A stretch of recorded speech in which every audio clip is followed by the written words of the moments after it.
주식 투자의 기초와 경제 상식을 만화로 쉽게 알려주는 퉁개미툰. 안녕하세요. 전직 펀드 매니저 퉁개미입니다. 주식을 잘 하려면 기업을 알아야 하고, 기업을 알려면 재무제표를 알아야겠죠. 재무제표 기초 개념 잡기 두 번째 시간입니다. 지난 시간에는 재무제표 중에 기업의 플로우를 기록한 손익계산서에 대해서 알아봤습니다. 이번 시간에는 재무제표를 구성하는 나머지 3개, 재무상태표, 현금흐름표, 자본변동표에 대해 알아보겠습니다. 자, 그럼 재무상태표에 대해 말씀드리겠습니다.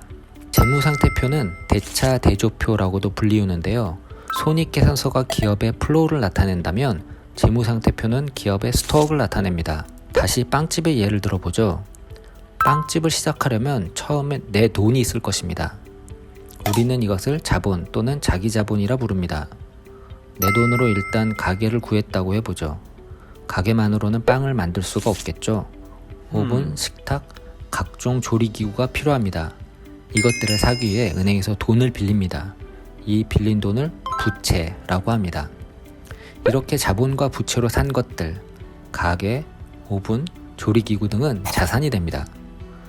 빵집 사장님, 즉 회사 주주의 입장에서 보면 자산은 플러스 개념의 스톡이고 부채는 마이너스 개념의 스톡, 자본은 넷 스톡이라고 할 수 있습니다.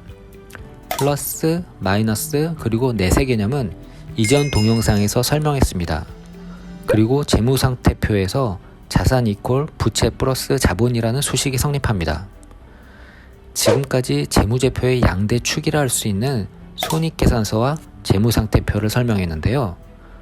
초보 개미가 주식을 할 때 이 두 표만 알아도 괜찮습니다.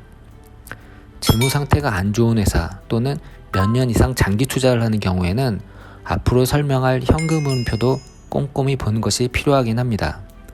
저희 책에서도 설명했지만 주식의 수급을 우선적으로 보는 단기 투자자는 이런 재무제표를 잘 몰라도 매매가 가능합니다.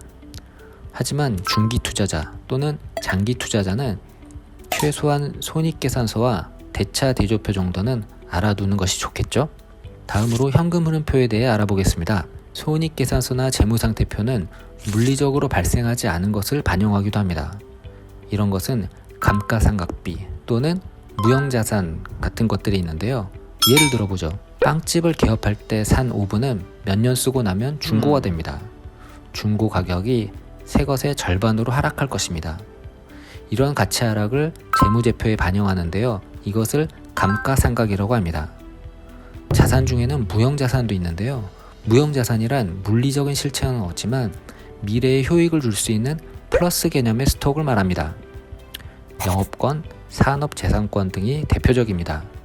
이런 부분을 보완하기 위해 현금흐름표가 필요합니다. 현금흐름표는 기업의 활동을 오직 현금의 측면에서 정리해 놓은 것입니다. 감가상각, 무형자산 이런 것들은 물리적인 현금 흐름을 수반하지 않기 때문에 현금 흐름표에서는 배제됩니다. 기업의 활동을 크게 3가지로 정리하는데요. 자본과 부채 등 자금을 조달하는 재무활동, 조달한 돈으로 자산을 사고 파는 투자활동, 기업의 자산으로 물건을 만들어 수익을 내는 영업활동, 이렇게 3가지 활동을 오직 현금의 측면에서 정리하는 것이 현금 흐름표입니다. 재무활동과 투자활동은 스톡에서 오고 가는 현금을 기록한 것이고, 영업활동은 플로우에서 발생하는 현금 흐름을 기록한다는 점에서 현금 흐름표는 재무상태표와 손익계산서의 중간다리라고 할 수 있겠습니다. 다음으로 자본변동표는 손익계산서상의 이익이 자본에 반영되는 과정을 나타내는 표입니다. 빵을 100만원 팔았고 비용이 80만원이면 20만원의 수익을 거뒀겠죠. 이 20만원을 은행에 저금한다면 영업활동으로 인한 20만원의 넷 인플로우를 자본 즉 스톡으로 바꾸는 것을 의미합니다. 이 과정을 기록한 것이 자본 변동표입니다. 지금까지 내용을 정리해 보겠습니다. 기업의 재무제표에서 손익계산서는 가계부를 예로 들면 수입과 지출 즉 플로우를 기록하는 것이고, 재무상태표는 예금 통장과 대출 잔액 등을 정리한 것이라 생각하면 되겠습니다. 현금 흐름표와 자본 변동표는 이 둘을 보완해 주는 것이죠. 결국 재무제표, 기업회계, 말은 어렵지만 스톡과 플로우의 관점에서 보면 가계부랑 비슷합니다. 쉽죠?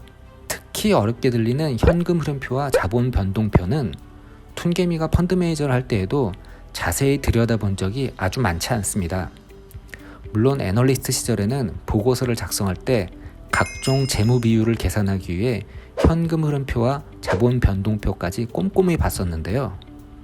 재무 상태가 안 좋은 회사가 아니라면 손익계산서와 재무상태표, 이 두 가지만 봐도 충분하다는 점 기억해 주세요. 그럼 다음 시간에는 이런 재무제표를 기반으로 해서 기업 가치, 즉 밸류에이션에 대해 알아보겠습니다.